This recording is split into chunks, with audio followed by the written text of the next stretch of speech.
Living alone in the bustling center of the city, just a short distance from the book publishing company where I work as an editor, is ideal for me because I've always valued paving my own way.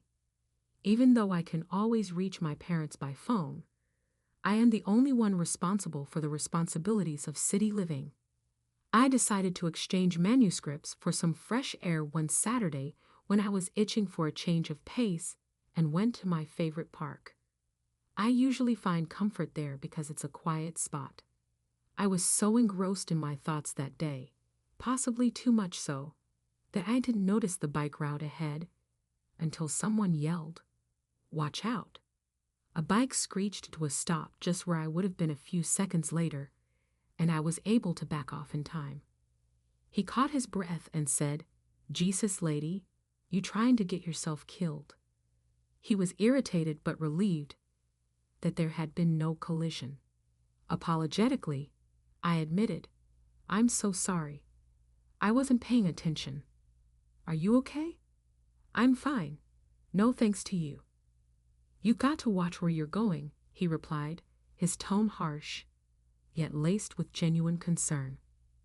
Acknowledging my mistake, I thanked him for his quick reflexes.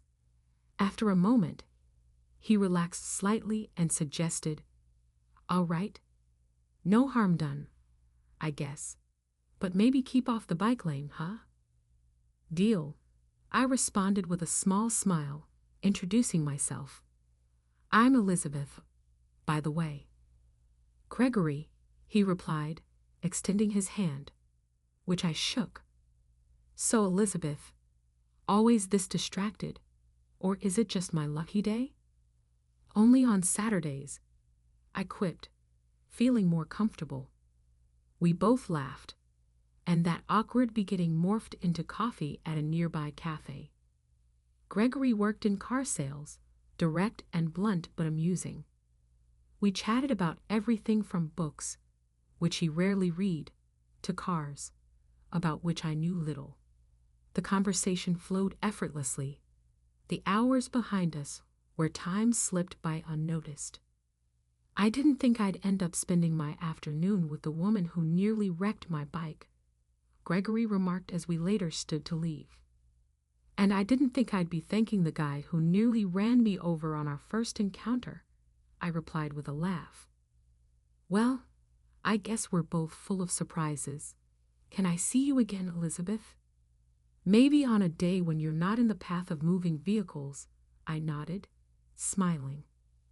"I think I can arrange that." Over the next few weeks, Gregory and I began to see each other more frequently. What started as casual coffee dates and city walks, where his straightforward manner was refreshingly genuine, evolved into late-night talks and dinners at spots that quickly became our places. The more we shared, the more I was drawn to his candid charm. As our relationship deepened, it was only a matter of time before meeting his family came up. They lived in a spacious suburban home, complete with a yard. Gregory had mentioned his mother's traditional values, setting the stage for that next chapter in our unfolding story. I was not fully prepared for the reality of meeting Gregory's family. When we arrived at their home, it was evident that his parents had been eagerly anticipating our visit. His mother, a vivacious woman with a warm smile, greeted us at the door. She embraced Gregory with a hearty hug, then gave me a scrutinizing look that lingered a little too long.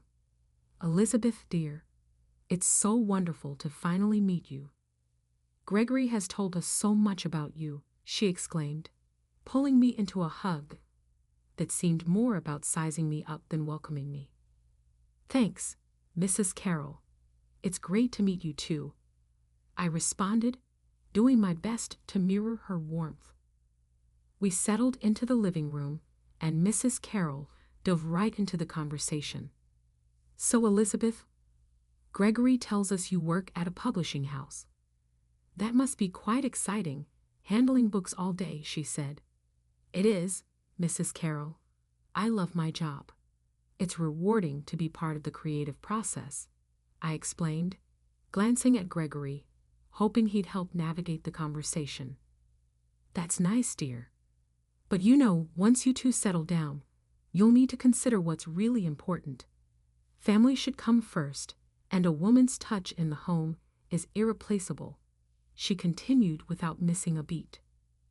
Gregory's father, who had been quietly observing, nodded in agreement. Absolutely. A stable home is the foundation of a good life. Right, son? He said, looking at Gregory. Gregory shifted in his seat, but managed to respond. Yeah, Mom. Elizabeth's great at managing her time, though. She's pretty organized and sharp.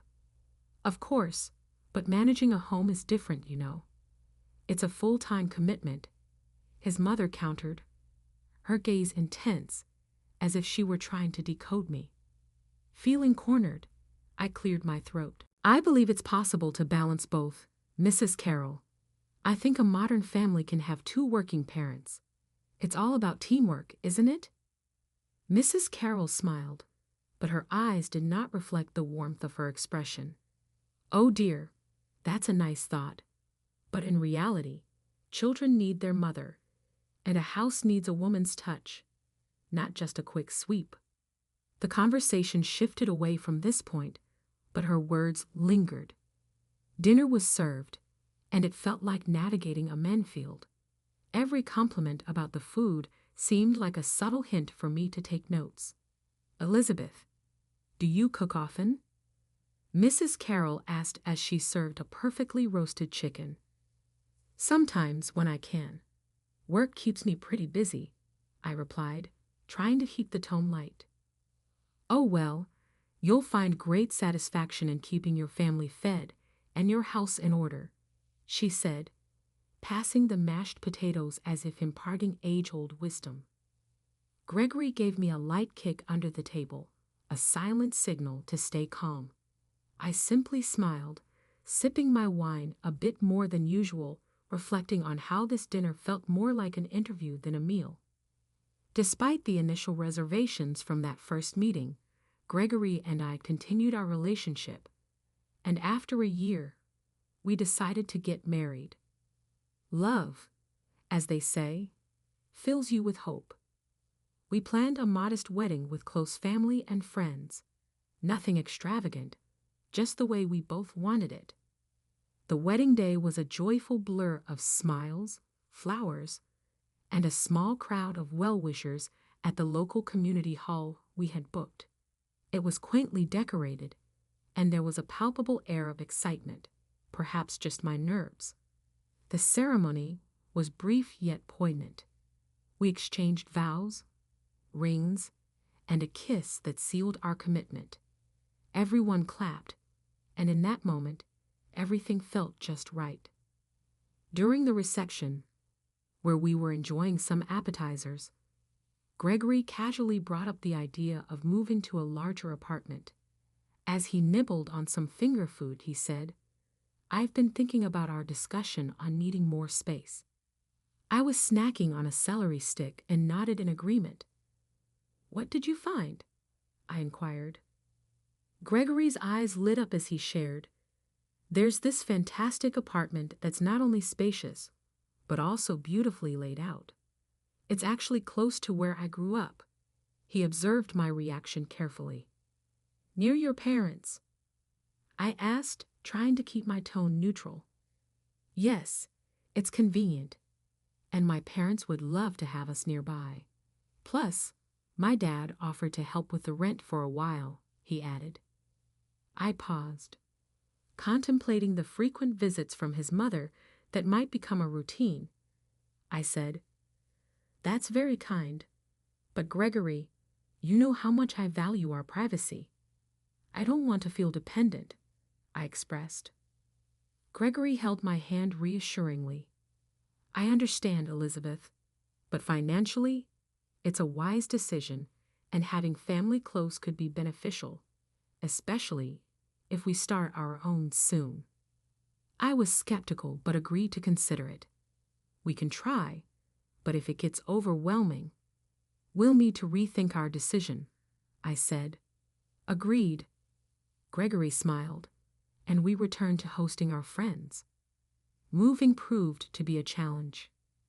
The apartment was indeed roomy with a beautiful park view, but it also meant a 55-minute drive to my job, which extended my daily commute. True to their nature, Gregory's parents visited often. His mother brought housewarming presents that were more about her taste than ours. "Elizabeth, dear, these curtains will brighten up the living room," she insisted one day, holding up an elaborate floral set that clashed with our decor. "Thanks, Mrs. Carroll, but I like our current ones," I responded, trying to keep the conversation light. However, she proceeded to hang them up anyway. Each visit from her felt more like an inspection than a casual drop-in, making me feel uneasy in my new home. Gregory tried to mediate, but our views on family closeness differed. As time passed, Gregory and I found ourselves debating our lifestyles more often. He favored traditional roles, suggesting, "Think about it, Elizabeth. You manage the home, and I handle the finances. It makes sense." He seemed convinced this was the final word, but I would counter, showing him our budget on my laptop. With the current economic situation and job market uncertainties, having two incomes is safer and more practical. Gregory would sigh, visibly frustrated, implying that family dynamics were about more than just financial stability. Meanwhile, Mrs. Carroll practically made our apartment her second home, imposing her presence and opinions on us constantly. "You're not planning to stay at that job forever, are you?" she would start, questioning my career choices the moment she arrived. I would defend my work, which I was passionate about, trying to remain polite yet firm. She would then critique the cleanliness of our apartment, insinuating it could be better if I were home more. Frustrated, I'd reply, "It's clean enough. We live here. It's not a museum." My patience was wearing thin as our home felt less like our own and more like a battleground for differing family ideals. However, she'd already moved on to her next critique, flinging open the refrigerator to survey my grocery choices with a frown. "This isn't enough for a healthy meal. And these leftovers, don't you cook fresh?" she complained, her expression one of clear disapproval. I tried to discuss this with Gregory. "Your mom is overstepping, and it's starting to stress me out. I can't meet her high expectations," I confessed. Gregory, always trying to smooth things over, sighed and responded, "She's just trying to help, Elizabeth. Maybe if you were home more, things wouldn't be so tense." One evening, after a particularly grueling day at work, I returned home to find Gregory visibly upset. "This place is a mess, Elizabeth, and this dinner." He gestured dismissively at the pasta I had quickly prepared. "It's just not good enough." I was stretched thin. "I'm doing my best, Gregory. I'm working full-time and trying to manage the house, but it seems like it's never enough for you or your mom," I retorted, my frustration peaking. "Well, maybe if you weren't trying to do both, you'd actually succeed at one," he snapped back, his words sharp and hurtful. I was stunned. "Are you saying I need to choose between my job and our home?" I asked. "If you can't handle both, then yes. Maybe you should just be a housewife. Honestly, if things don't change, I don't see how this can work out," he threatened, his tone cold and serious. A chill ran down my spine as the man I loved gave me an ultimatum that felt like a tying noose around my neck. Be a housewife or bust. It was clear that the life I had built, my career and my independence, were slipping through my fingers as I tried to cling to it. The tension in our home was palpable, cutting through the air like a knife. Gregory and I were at a breaking point over my career and our lifestyle. Deeply in love and desperate for a resolution, I made a drastic decision to smooth things over. I went to my boss and explained that I was resigning to become a full-time housewife. My boss was shocked and disappointed. He knew how much my career meant to me. However, he then offered a lifeline: remote work. You can still edit, just from home, he suggested. It wasn't ideal, but it felt like a compromise I could accept without completely losing my sense of self. I didn't tell Gregory about the remote work arrangement. Instead, I told him I had quit my job to focus on our home. His face lit up in a way that both warmed and broke my heart simultaneously. "That's great, Elizabeth. It'll be better for us. You'll see," he said, pulling me into a hug that felt like he was clinging to newfound peace of mind. I embraced the role of housewife, managing the chores, cooking meals, and ensuring everything was just right for when he came home. But as soon as he left for work each morning, my laptop opened, and I was back at my editor's desk, working remotely. The balance was precarious, juggling my secret work life with the domestic life Gregory believed I had fully embraced. I funneled the money I earned into a separate account, thinking it wise to have a financial cushion that Gregory didn't know about, just in case. Living on just Gregory's salary was his idea, and it strained our finances more than he realized. Just 2 months in, the cracks began to show. "We're running low on everything, Gregory. We need to rethink our budget." I approached the topic one evening, hoping for a rational conversation. "What are you talking about? You're just not managing our money right," he retorted. Gregory's stern voice cut through the air, his frustration evident.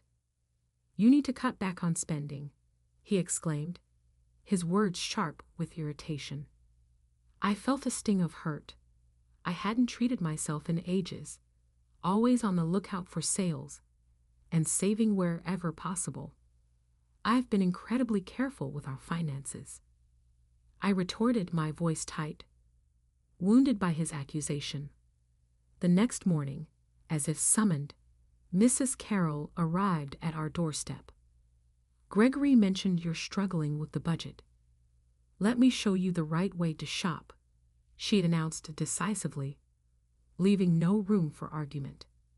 The days that followed were an intensive lesson in extreme frugality.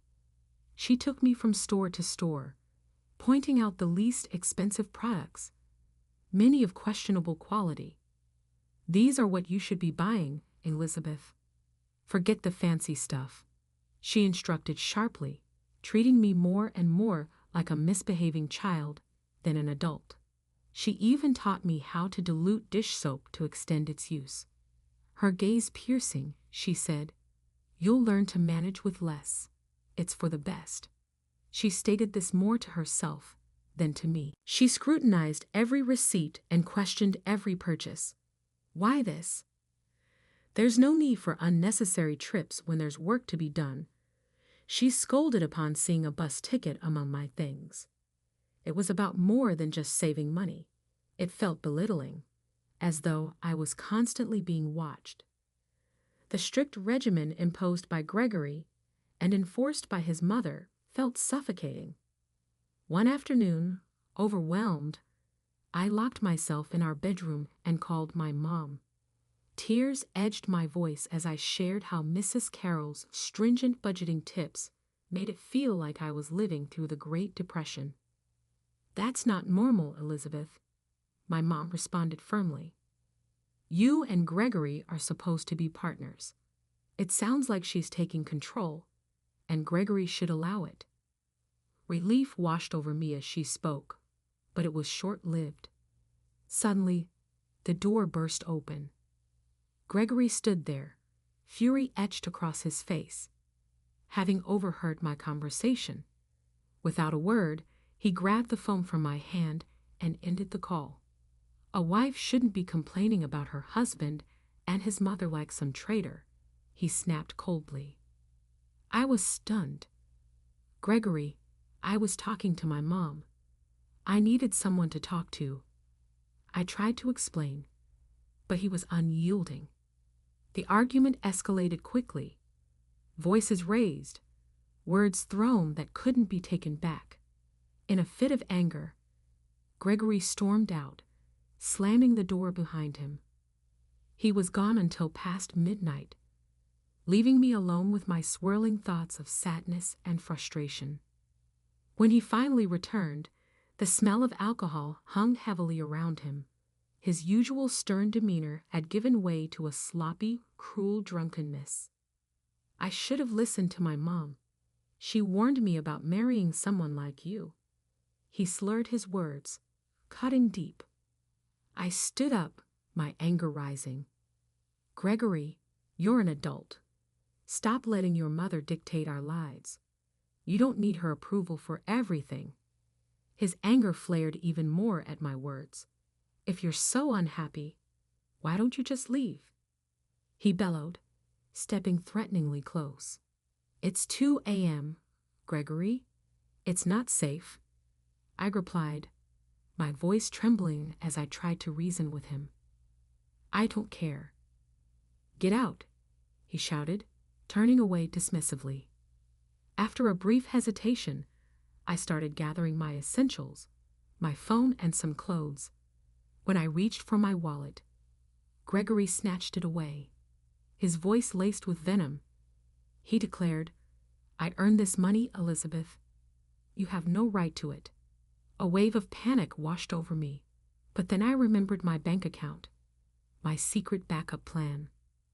I quickly called a taxi and left without a backward glance, Gregory's angry shouts diminishing as the door shut behind me. I sought refuge in a nearby hotel, a temporary sanctuary. The next morning, I was up early, my mind buzzing with plans. My first stop was a small, unassuming lawyer's office. The lawyer, Mr. Jonathan, was perceptive and compassionate. He listened intently as I recounted my situation, nodding in sympathy. We'll get the divorce papers drawn up immediately. You have rights, Elizabeth, and we'll ensure they're respected, he promised with reassuring confidence. With the divorce papers in hand, I returned to the apartment Gregory and I had shared. The silence of the place contrasted sharply with the chaos of the previous night, evidenced by a discarded bottle and Gregory's snoring figure on the couch. He hadn't even made it to the bedroom. I packed swiftly, clothes, books, personal items, stuffed into boxes and bags. The act of leaving felt both freeing and somber as I zipped up my last suitcase. Gregory stirred. Elizabeth, hey, can you grab me a beer? He mumbled, groggy and oblivious to the suitcases. Instead of a beer, I placed the divorce papers on the coffee table before him. Here's what I can offer you, I said, my voice steady and calm. Gregory blinked slowly, coming to. He picked up the papers, scanned them, and smirked dismissively. You're serious? Come on, Elizabeth. Just apologize to me and my mom. Promise to follow the rules, and we can forget all this. I couldn't help but let out a short, bitter laugh. No, Gregory, I'm not coming back. Not now, not ever. This is goodbye. I left the apartment, the door clicking shut behind me, a sound that sealed my past away. That afternoon, I moved into my own small rented apartment, returning to full-time work at the office. I felt rejuvenated by the familiar environment, the buzz of activity, the rhythmic clacking of keyboards, the comforting aroma of brewing coffee. I loved my job, and it was good to be back. I reconnected with friends and family, repairing relationships that had frayed during my tumultuous marriage. Over long dinners and weekend brunches, I shared laughs and stories, drawing strength from these bonds that had endured much. One late afternoon, As I was finalizing a manuscript, my phone buzzed. It was Anna, a dear friend and confidant from the city. "Hey, Anna, what's up?" I answered, smiling at the sound of her enthusiastic voice. "Elizabeth, I'm so glad I caught you. Listen, a few of us are meeting this weekend at that new cafe downtown. You have to come. It's been ages, and everyone's dying to see you." The cafe meetup was exactly what I needed. Laughter, updates, and a gentle reintroduction to my social life. It felt wonderful to be among friends, sharing stories, and enjoying the camaraderie I had missed. As the gathering wound down, Anna caught my arm, her presence a comforting reminder of the support I had. As I was heading out the door, Anna's voice stopped me. "Hey, how are you doing, Elizabeth?" Her expression was intense yet gentle. I paused, took a deep breath, and decided to share my truth. "I'm getting there, Anna. It's been a rough patch, but I feel like I'm truly starting to move on now. A few months into adjusting to my new yet familiar life." My phone buzzed while I was engrossed in a complex manuscript. The caller ID showed it was Gregory. With a sigh, I braced myself and answered, maintaining a calm tone. "Hello. Elizabeth, I need to talk." Gregory's voice sounded tentative and strained. "What's up, Gregory?" I asked, not in the mood for small talk.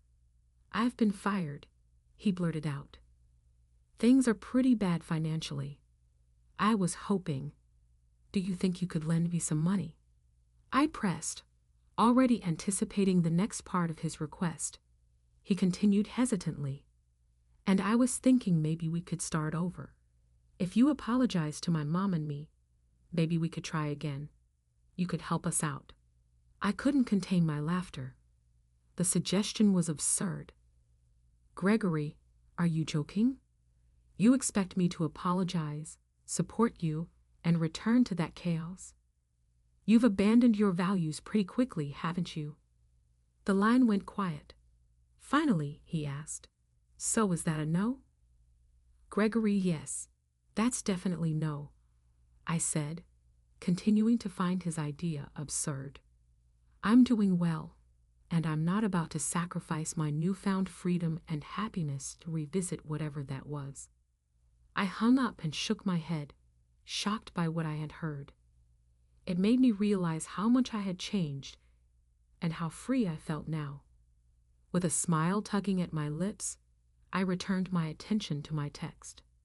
There was absolutely nothing tempting about the idea of getting back into a relationship. I was too busy enjoying my freedom and the peace it brought to think about anything else.